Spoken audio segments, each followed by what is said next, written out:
Hello all and welcome to another Kevin Entertainment video. It's Art here with the book review for The Lantern's Dance, the latest Mary Russell and Sherlock Holmes novel by Laurie R King. Let me just say, Laurie R King has a way with words, a penchant for history, just a magnificent wordsmith that paints a masterpiece with words and lays out a vivid scene and a vivid world for Sherlock Holmes, Mary Russell, and the characters to live in. Here once again, Sherlock Holmes and Mary Russell are returning from an adventure and thrust into yet another adventure. The adventure that it shall be referred to by me by the title of the book, The Lantern's Dance. I loved the book for many reasons. It was a fun whisk away from reality and to be transported in the Russell Holmes world, as any good book should be, and this book is no different. This book is just amazing in its own right. It is, how do I put this? There was one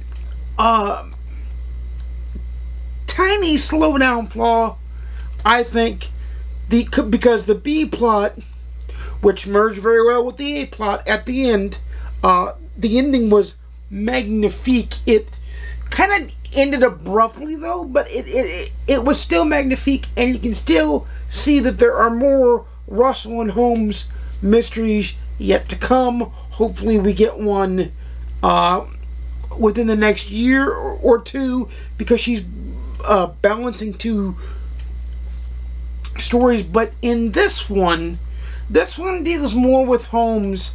However, we spend a lot of time with Russell while she's mending her injury from the last adventure they had.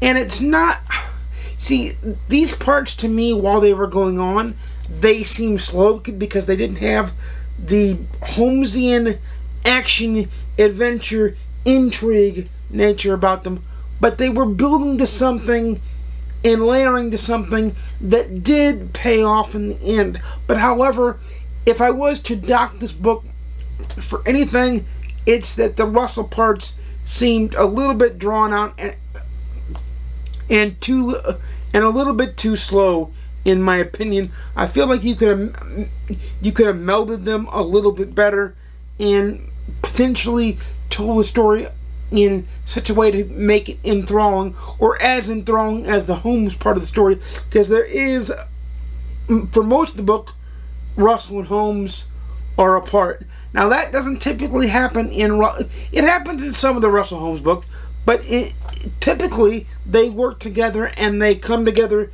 and they are a team and comrades in arms, if you will. But in this one, they were necessitated, easy for me to say as I trip over my own tongue, necessitated to spend ample amount of time apart,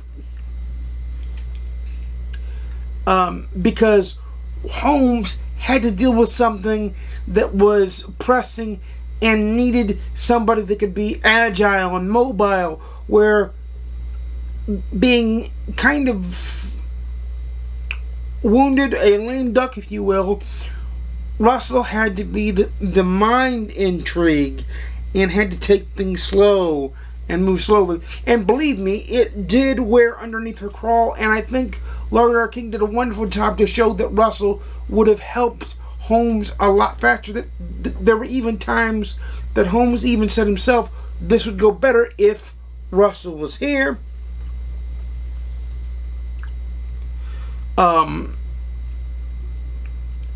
I do think that it is an excellent book, an excellent entry, and one of my favorite series. Now, am I partial to it because it's one of my favorite series? Maybe. But can I be critical of it too? Yes.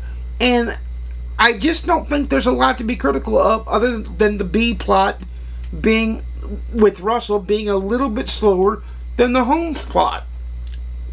The Russell plot being a little bit slower than the Holmes plot, and the Russell plot just being, I just kept going, come on, I don't care, until the end of the story where she made me care. Excuse me.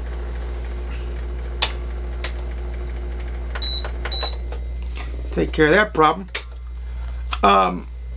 Where she made me care.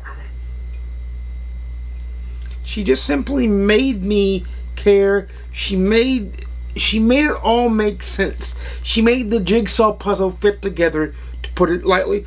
But this is a series, and this is like the 16th or 17th book in the series. So, and Laurie R King does a wonderful job in each book as a building block. So, The Language of Bees, I think, is the first one. I think that's the first one. Yeah, that's the first one. I can see it from here. The Language of Bees is the first one. And if you haven't read the series, that's where you need to start. And you need to go from here. But if you've read the series and you want to know if this book is any good, because it's been a while since we've had a Russell Holmes novel. I think been 2 or 3 years, because she's written 2 other books in the adjourning years. Because I think she needed time away from Holmes and Russell, and I think that time away from these characters make these characters feel more special. They make them feel more awesome, and they make them feel like event books, honestly, if I can put it the best way. But as I wrestle with what to give it, I'm going to give it a read it on 11 on my scale, no doubt, because it's a Russell Holmes novel, it's a Laurie R King novel, it's wonderfully crafted. She's an artisan at her craft like few are. And for me, I'm going to give it a... If GoodReads had halves, I'd give it 4.5. But to me, if I'm going to score it on GoodReads, it's going to be 5 stars. But do know that the middle part of the book is a little bit slowy. It's a little bit not good. It's a little bit just... It kind of... I shouldn't say not good. It's good because of the way it pays off in the end. It drags on is the problem. That's the problem, is it drags on. And while you're in it, you can feel the length of the book, and the book's not... Because when the Russell storyline's going on, the book kind of comes to a screeching halt and moves at a snail's pace, I guess is the best way I could put it. But leave in the comments down below if you've read any of the Laurie R King, Mary Russell Sherlock Holmes novels, or any other pastiche you think I should read. Also leave in the comments down below if you read The Lantern's Dance, and let me know what you think of it. But until next time, you know I make videos every Monday, Wednesday, and Saturday at 12:30 p.m. Central, 10:30 p.m. Pacific, 1:30 p.m. Eastern. Please like, comment, subscribe. If you want to see more, please ding the notification bell to be notified when I upload a video. Without further ado, the game is afoot. I'll see you again soon, and peace.